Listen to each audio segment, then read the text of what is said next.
I sat at the dining table staring at my untouched plate, listening to the chatter around me. Laughter, clinking silverware, and the hum of conversation filled the room, but all I could hear was the rush of blood in my ears. I had always hated these family dinners. Every time it was the same. Her father would drone on about some business deal I had no interest in. Her mother would cast me polite but condescending glances, and her brothers, one a surgeon, the other a corporate telewire, would take turns making passive-aggressive comments about my career, my hobbies, my life. And then there was her, my wife Amanda. She had always played both sides, sweet and affectionate when we were alone, dismissive and detached when we were around her family. It was subtle at first, the way she'd cut me off mid-sentence or downplay my accomplishments. But over the years it had grown worse. Tonight it reached its peak. It started when her father turned to me with that smug, thin-lee smile of his. "So David, how's work going?" His voice carried the same disinterest it always did, but I answered anyway. "It's going well. I just landed a major project at the firm." "Oh right, the marketing thing, right?" He waved a hand dismissively. "Yeah, Amanda was saying you work on internet stuff." I clenched my jaw. I had explained my job dozens of times. I wasn't some guy running a blog in his basement. I was an account director at a major firm, leading multi-million-dollar advertising campaigns. But to him it was always internet stuff. I forced a smile. "Yes, digital advertising. We just signed a big client." And that's when Amanda laughed loud, sharp, the kind of laugh that makes everyone turn their heads. "Oh, come on, Dad, don't make him sound so important," she said, smirking as she took a sip of wine. "It's not like he's out there saving lives. It's just ads and stuff. He spends half his day looking at fonts and picking colors." Her brothers chuckled. Her mom smiled awkwardly. Her father outright laughed. I felt it, the heat in my chest, the slow tightening of my grip around my fork. "Shouldn't stop. You should have seen him when we first started dating," she continued, as twinkling as she turned to her brother. "He tried so hard to impress me, talking about branding strategy like it was something sexy. I had to pretend to care." But another laugh, another slice into my dignity. The room spun. I wasn't just annoyed. I wasn't just angry. I was humiliated in front of her entire family. She had just reduced me to a joke, and the worst part, they all played along. I looked at her, waiting, hoping to see a flicker of regret in her eyes, some small sign that maybe she realized she had gone too far. But there was nothing, just that smug smile, like she had won something. That was the moment something inside me snapped, not in rage, not in violence, but in clarity. I suddenly saw our relationship for what it really was. She didn't respect me, and maybe she never had, but what she didn't know, what none of them knew, was that this was the last time I would sit at this table and endure it. I wouldn't break, she would, and when she finally realized what she had done, it would be too late. The drive home was suffocating. Amanda hummed softly beside me, scrolling through her phone, as if the dinner had been perfectly normal, as if she hadn't just stripped away my dignity in front of her family. I kept my hand steady on the wheel, but my grip was white-knuckled. I could still hear them laughing, her laughing, mocking me like I was nothing. I had been quiet since we left, and she must have noticed, because she finally glanced up from her screen. "Oh my God, David, are you seriously mad?" she sighed, shaking her head. "It was just a joke." I didn't respond. "Don't be so sensitive," she added, her voice dipping into that familiar tone, condescending, dismissive. "It's not like I'm in it. You know how my family is." Yes, I did. I also knew that respect wasn't something they lacked. It was something they chose not to give me. And Amanda, she let them know she led them. I exhaled slowly, forcing my voice to stay calm, controlled. "A joke," I repeated. "I fixed on the road." "Yes." She rolled her eyes seriously. "David, you're overreacting. My dad and my brothers, they're real men. They don't cry when someone teases them. That's why they don't have problems keeping up with their wives." She laughed again, like she didn't just gut me, like she didn't just confirm what she really thought of me. My jaw clenched. I swallowed the rage rising up my throat. I had given everything to this woman, years of my life. My time, my effort, my love, and now she was casually implying that I wasn't man enough, that I wasn't worthy of her. I knew if I reacted now it would play into her hands. She wanted me angry, she wanted to fight, wanted me to snap, so she could twist it into, see, you always overreact, you're just insecure. No, I wouldn't give her that. I gripped the wheel titter and simply said, okay, that was it. She scoffed, oh my God, whatever. Then she turned back to her phone, scrolling through Instagram, probably already bored of the conversation. But I wasn't bored, I was done that night. I lay awake beside her, staring at the ceiling. The house was dark, silent, but my mind was anything but. I thought about all the time she had done this before. Not always in front of others, sometimes it was just the two of us, like when I got a promotion and she barely reacted, mumbling a half-hearted "that's nice" before changing the subject. With a time I surprised her with an expensive anniversary gift, and she shrugged, saying I was kind of hoping for something better for the time. I had tried to initiate intimacy only for her to dramatically roll over and say, can we not? I'm just not feeling it, you know. Oh, some guys would actually try harder, some guys. That phrase haunted me for years. I had ignored the red flags, excused the jabs, convinced myself that things would get better. But tonight was different. Tonight I finally saw it all clearly. She didn't love me, not really. She loved what I provided. She loved the comfort, the security, the lifestyle, but me, the man behind it, I was just an accessory. And that was when something inside me shifted. The next morning I didn't wake her up with coffee like I usually did. I didn't kiss her forehead before heading to work. I didn't text her during the day to check in, and for the first time in years, I didn't feel guilty about it. Amanda, of course, didn't notice. She carried on as if nothing had changed, wrapped up in her own world, to realize that the man she had been taking for granted was already slipping away. I didn't need to shout, I didn't need to argue, I just needed to stop trying, and soon she would realize what that meant. Soon she would break, but by then it would be too late. Something in me changed at night. I woke up the next morning and looked at Amanda like she was a stranger, not a wife, not a partner, not even someone I cared about anymore, just a woman who shared my space, and that realization felt freeing. For years I had been holding up the weight of our marriage alone, carrying it, repairing it, believing that if I tried hard enough, if I provided enough, if I loved her enough, she would see my worth. But I finally understood.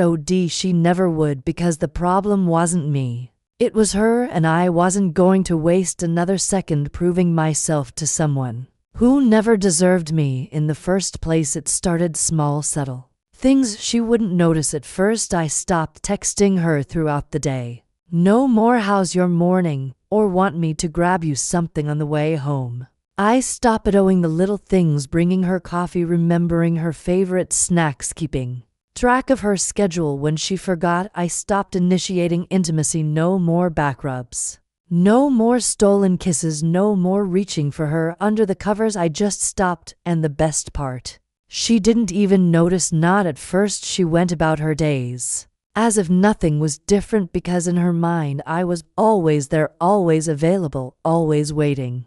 Until I wasn't. It took about a week before she sensed something was off. He was sitting on the couch after work, scrolling through my phone when she came in from the kitchen. "You've been quiet lately." I shrugged. "Just been busy." She frowned, leaning against the counter. Did I do something? The irony. She mocked my manhood in front of her entire family, belittled me, laughed at me, and stripped away my dignity in front of people who should have respected me. And now, after a full week, she was just barely realizing I wasn't acting the same. I didn't argue, didn't snap. I just gave her a half-hearted smile and went back to my phone. That silence, that lack of reaction, it bothered her more than if I had yelled. She shifted, arms crossing over her chest. "Are you mad at me?" I exhaled slowly, pretending to think about it. Then I simply said no, not a single word more, no explanations, no long-winded Conversations just no, because the truth was I wasn't mad anymore, I was indifferent. And nothing is more dangerous than a man who stops caring. The changes kept piling up.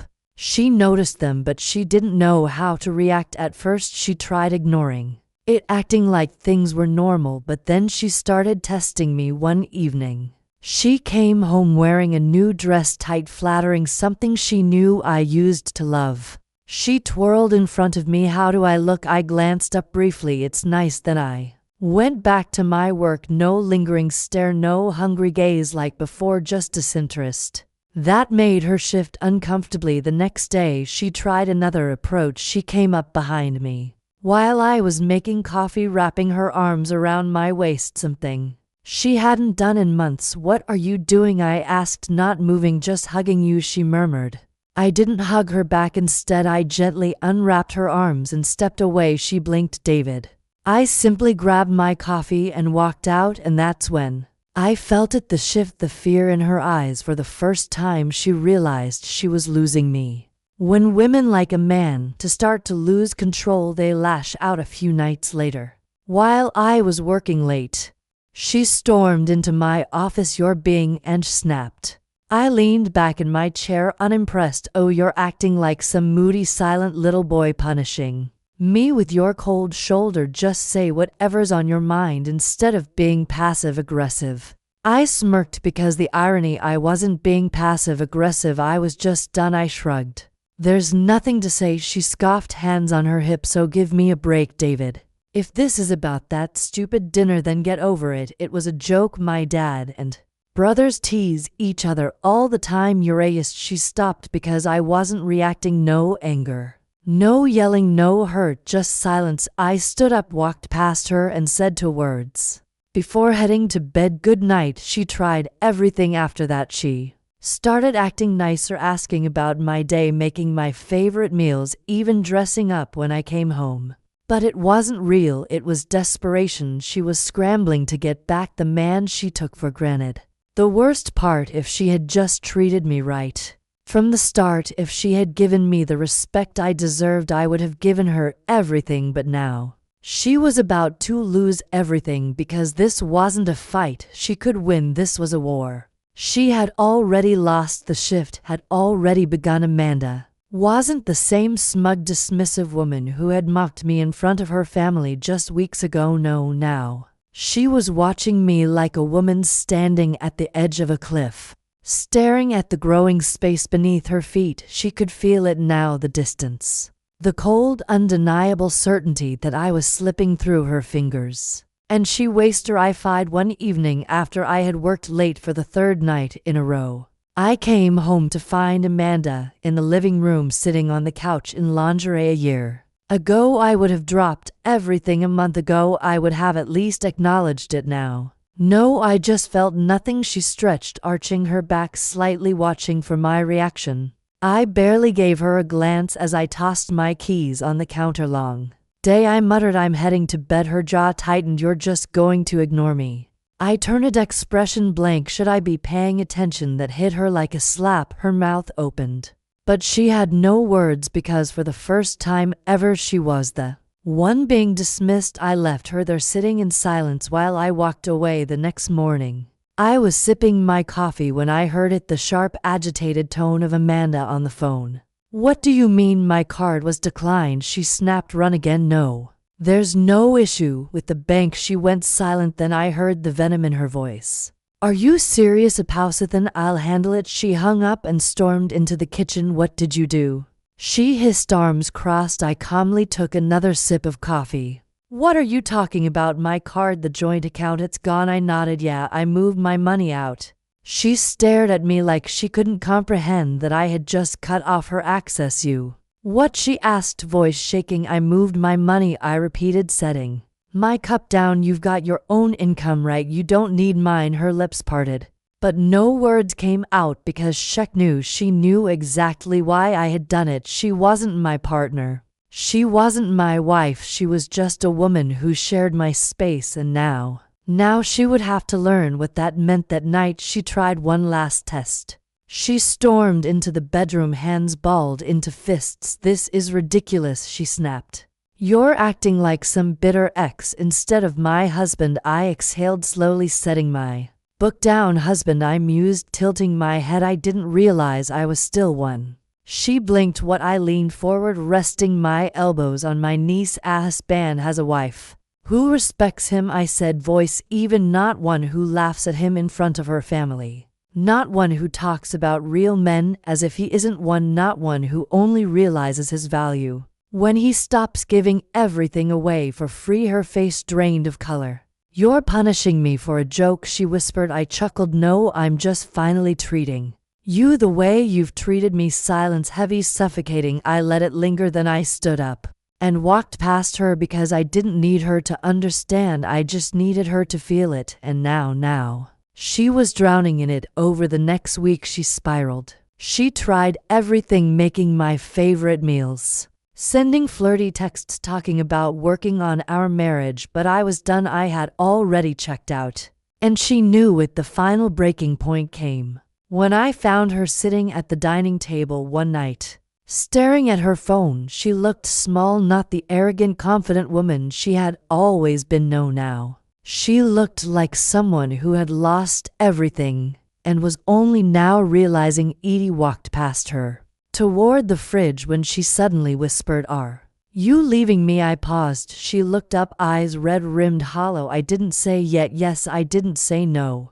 I just sighed, and that sigh that broke her because she finally understood. I was already gone the night she finally asked, "Are you leaving me?" Something inside her snapped. She thought she was untouchable, that I was permanent, that no matter what she did, I would always be there. But now she could feel it, the weight of what she had done. Silence I left in my wake was heavier than any screaming match we ever had, and the best part, she did this to herself the next morning.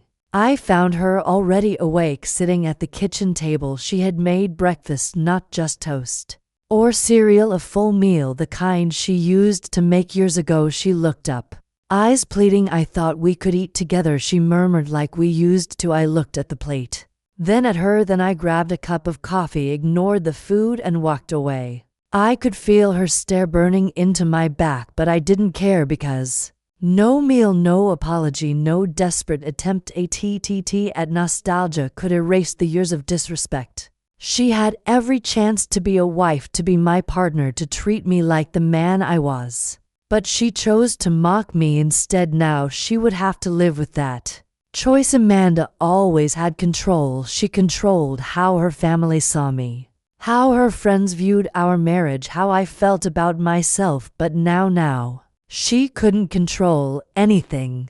Her friends started noticing the change in of them. Sarah sent me a message out of nowhere. "Hey, just checking in. Amanda's been acting weird lately. She says you've been distant.